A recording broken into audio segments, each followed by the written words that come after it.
So we are back again, and it only feels like a little while ago I was doing my last new car video, and I'm pretty blessed to be doing another one, albeit very different set of circumstances this time. This one's more of a needs must than a nice to have.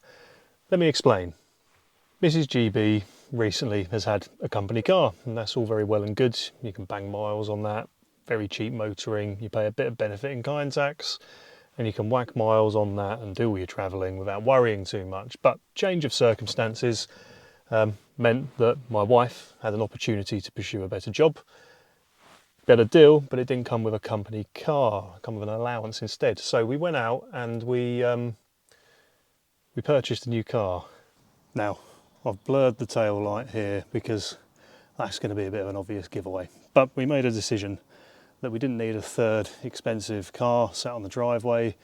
My Range Rover has not really moved since I got it. I've probably done, I don't know, 4,000 miles in it in 6 months, which is a fair bit, but I normally bang about 20,000 miles a year on cars. So I've had an opportunity where I don't need to use my car as much, and we've decided, actually, if we're going to get a third car in the house, it doesn't need to be something quite in line with the other two. Now, we're very fortunate in the cars that we do have. We've got the F-Type, we've got my Range Rover, and they spend most of their time parked on the drive. And what we really needed for Mrs. GB was a bit of something she could drive around in, something that's comfortable, reliable, respectable, and safe. Not necessarily in that order, I think safety should go first, shouldn't it? But something that she can drive around in for work, that's presentable for work, that's not going to cost a bomb. So, after a bit of shopping around, Mrs. GB settled on something she wanted that was safe, first and foremost, reliable, respectable, and we've settled on... I've done it again, I don't know why. Why do I keep doing this?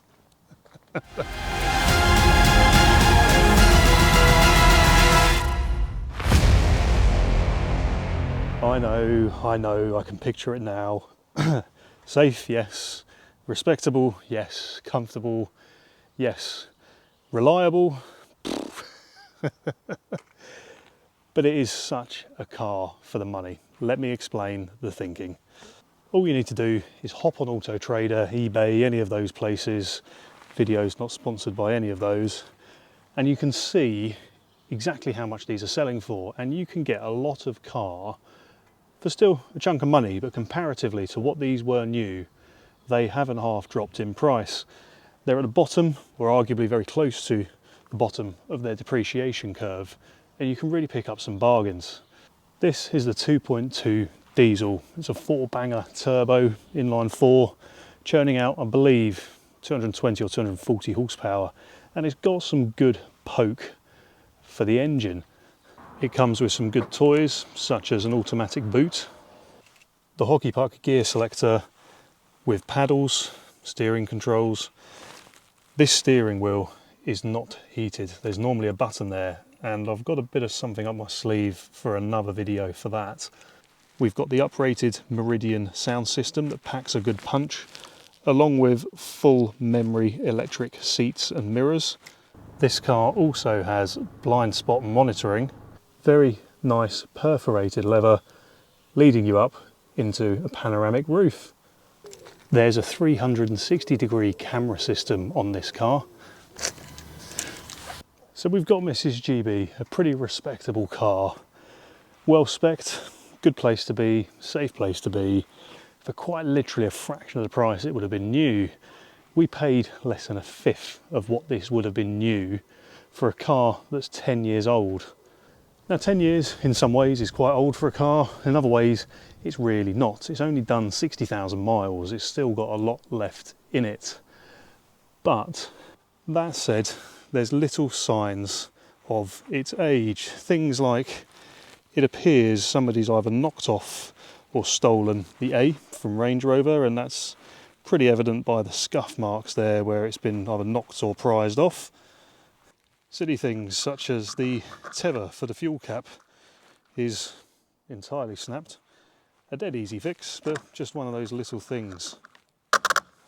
When we got it, all of the black plastics had faded, and they've come up really well with a polish, with some auto glim super resin, that's it, super resin polish. And they've come up like new, which has made a huge difference to the overall appearance of the car. And for anybody watching this video who knows their Evokes, you will realise that this setup here isn't standard. When these came out of the factory, it had, similar to the F-Type, if you're one of my F-Type audience that's watching this screen, or watching this video about this screen, you will you'll remember that the F-Type, some of the older F-Types had buttons down either side. Exactly the same here. And what I've done is I've upgraded these two screens. That's the native older interface. And you can upgrade it to the newer, more modern looking interface, such as this, which I've done. And there's going to be another video coming out on that entire process soon, so keep your eyes peeled for that. As I touched on a moment ago, I've got a heated steering wheel for MrsGB to go in here. It should be a relatively easy fix, but how many times on this channel have we said that and it turns out to be quite a task? So again, keep your eyes peeled for a video on upgrading, retrimming the steering wheel on this. And I've got another set of badges for this. This one's missing the A. They're all starting to look a bit faded. They're no longer gloss. They've gone a weird matte in the sun. So 20 odd quid later, new set of badges. I mean, that's not even going to take 2 seconds, so that's no big deal. So once we've got all of those bits sorted out, which are relatively inexpensive solutions, we've got a very respectable car. We've got auto high beam assists, we've got collision avoidance, traffic sign recognition, driver drowsiness monitoring, all of the standard ABS, traction control, all the stuff that comes standard on cars now. But you've also got a car with dual zone climate control, you've got heated and cooled seats, you've got the nice panoramic roof, and that signature luxury Range Rover interior that is a very nice place to be. Now again, for anybody who knows their Evokes, they will know that the gearboxes in these are made of glass. I've had it in for a service. It's had a full Haldex service. It's had the pump flushed, it's had the gearbox oil changed and flushed, and it's come back with a relatively good bill of health. Now it doesn't have a super sharp gear change like the other cars, but it's important to remember it is a 10-year-old car with 60,000 miles on its belt. All in all, I think that is a lot of car for the money. Plus, it gives me the opportunity to fiddle. I think if you've been on this channel long enough now, you know I like fiddling with cars, and this gives me a good opportunity to do that. I've already done the screens. I've got good opportunity to redo the front and rear badges, and I can take the opportunity to give it a good detail. Now, anyone who watched my recent video on detailing the F-Type, I was so blown away with the results from that. I'm definitely going to be doing this and my Range Rover Vogue as well. So hopefully plenty more content to come out of this car. Hopefully, fingers crossed, some worry-free motoring for the wife as well. But thanks again guys for sticking around for another video. If you're not already, please do subscribe by hitting that button down below, and I'll see you in the next video. Peace. This car also has blind spot monitoring. Neither of the other cars have got that on. I'm telling you, this thing's better specs than the F-Type and the Vogue. It's crazy for a 10-year-old car. And I've got a replacement set of badges. This one, it's missing the A. Oh, hello, who was that?